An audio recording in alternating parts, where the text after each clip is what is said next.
Hi guys, நான் தான் உங்கள் ஃபஸ்ட் பேசுகிறேன். இன்றைக்கி என்ன பார்க்க போனால் காய்ஸ், ஓபி 51 அப்டேட்டில் வந்து இந்தியா சர்வர்லேருந்து வேறு ஒரு சர்வருக்கு மாற முடியாது காய்ஸ். அந்த ப்ராப்ளம் எப்படி சால்வ் பண்ணணும் தான் காய்ஸ் பார்க்க போகிறோம். வாங்க வீடியோவில் போகலாம். அது முன்னாடி ஒரு லைக்கோ சப்ஸ்கிரைப் பண்ணி பண்ணுறேங்க காய்ஸ்.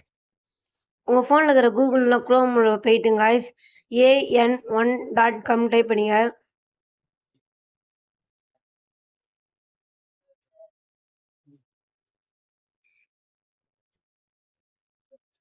டைப் வச்சுருன்னு ஃபஸ்ட்டு லிங்க் இருங்க காய்ஸ். அதை தொட்டு உள்ளே போனால் சர்ச் பாரில் வந்து ஃப்ரீ ஃபயர் டைப் பண்ணிங்க காய்ஸ்.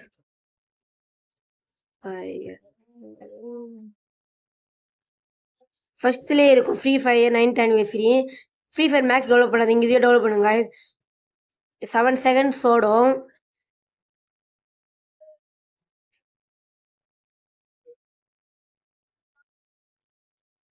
அவ்வளோதான் காய்ஸ். இப்போ டவுன்லோடு கொடுத்தா டவுன்லோட் ஆகும் காய்ஸ். இப்போ டவுன்லோடு நீங்கள் கொடுத்து டிடி சொல்ல போனால் எப்படி டவுன்லோட் ஆகுன்னு பார்க்கலாம். அவ்வளோதான் காய்ஸ், இப்போ டவுன்லோட் பண்ணிட்டோம் காய்ஸ். அவ்வளோதான். இப்போ ஃப்ரீ ஃபயர் லாகின் பண்ணால் உள்ளே வருங்க. ஆனால் என்ன ஒரு ப்ராப்ளம்னா, நம்ம டாப் அப் பண்ணி முடியாது. சும்மா வெறும் இதில் வண்டி விளாட்ற மாதிரி இருக்கும் காய்ஸ். சரி, நெக்ஸ்ட்டு என்ன அப்டேட் என்ன கிடச்சா வந்து சொல்கிறேன் காய்ஸ். போகும்போது ஒரு லைக் சப்ஸ்கிரைப் பண்ணி பண்ணுங்க காய்ஸ். தேங்க்ஸ் ஃபார் வாட்சிங்.